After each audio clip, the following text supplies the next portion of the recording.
Welcome to Reread. I have 3 short adventure stories I want to go over today. The first one's from Adventure Journal number 9. It's called Slaying Dragons. Basically, Dean, who is part of the rebellion, and his 9-year-old sister Shannon. I guess it's his sister. They say it's his sister, but looking at the pictures, they're the wrong color. Either way, she wants to be a rebel, and so through these very long, very boring events, he brings her into the rebellion. She's too young to be a part of this, but she wants it, so oh well, here we go.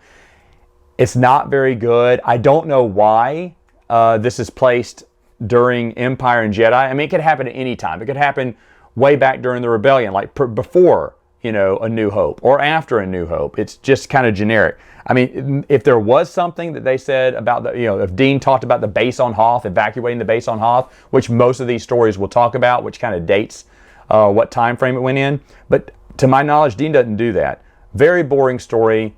Just one of the Adventure Journal had some hits and misses. Okay, and this one was a miss. The next one is from Adventure Journal number 8. It's called Firepower. These next two are written by Carolyn Gullidge. So this is kind of her duology of stories, I guess. And I don't remember anything about these. I know why later on. But someone named Keatrin, she gets recruited by Mac, or M-A-K, Mac, whatever. He's a rebel X-Wing pilot. He wants her to join the rebellion. But as he's getting tailed by Imperials, he acts like she's his hostage, so she'll get off the hook. When they stun them both and they put them both in prison. And when they interrogate her, they find out, okay, she was just a hostage, and they let her go. But it turns out the Imperial Medroid actually poisoned her, because the Imperial Major Pedron is someone who doesn't trust her. And of course, he turns out to be right. She kind of wants to join the rebellion, so they kind of go off. Make realizes she's poisoned and has to get her to the rebel base to get her the cure, which he does in the end. And everyone's happy. They get away from Major Pedron. But you think that's the case because in part 2, which is in Adventure Journal number 10, called Desperate Measures, it turns out she isn't cured. That cure that was working at the end of the first one is not cured, so Make has to go back and track down Major Pedron and capture him and bring him back to the rebel base and force him to give them the real cure, which eventually he does. Of course, Major Pedron's going to die as he attacks Make and kind of bleeds him out a little bit before he gets killed.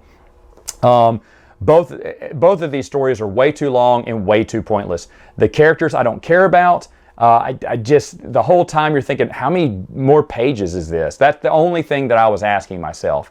I wasn't pulled into the story, and it's kind of weird because it feels like the author, Carolyn Gullidge, basically wrote the first story and went, oh, you want me to write another one? Okay, well, let me see. I had them living happily ever after, so let's say the next day they find out the cure that they did for Keatrin didn't work. And there's a new poison. And it's almost like, what? Like you didn't think out both of these stories. I honestly think they asked her to write a second one when they found out they were maybe a story short in Adventure Journal 10. She went, ooh, well, let me just continue my story and say that antidote didn't work. And now we got to go out for the cure.